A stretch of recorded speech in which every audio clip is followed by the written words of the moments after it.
जब कोई संसार में अकेला रह जाता है। गांव के एक कोने में पीपल के पुराने पेड़ के नीचे एक टूटी सी चौकी पर एक बुजुर्ग बैठा करता था। उसका नाम था रामदीन काका।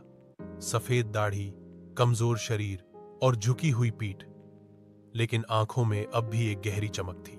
कभी वह गांव के सबसे हंसमुख और लोकप्रिय व्यक्ति हुआ करते थे।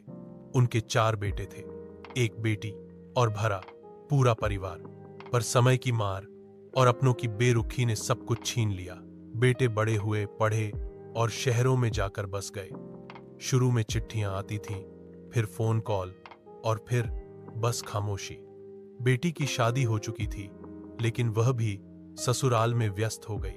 अब रामदीन काका का सारा संसार वही पुराना घर, वह चौकी और पास की दुकान से लाई गई रोटी और दाल तक सिमट चुका था।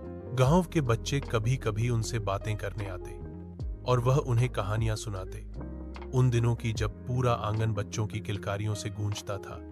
लेकिन जब बच्चे चले जाते तो वह चुपचाप आसमान की ओर देखने लगते, जैसे किसी से कुछ कहना चाहते हों। एक दिन गांव में एक बड़ा मेला लगा। सब लोग अपने अपने परिवार के साथ गए। रामदीन काका अकेले अपने घर में बैठे रहे।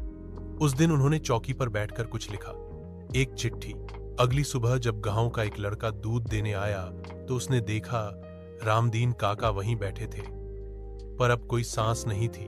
चिट्ठी में लिखा था, जब कोई संसार में अकेला रह जाता है तो वह सिर्फ सांसें लेता है, जीता नहीं। मैंने जीवन को जिया अपनों के साथ, अब बस यादें हैं और अब मैं भी उन्हीं में समा जाना चाहता हूं। अगर मेरे बेटे कभी लौटे तो उन्हें बताना, पिता इंतजार करता रहा आखिरी सांस तक। सीख, कभी अपने अपनों को इतना अकेला मत छोड़ो।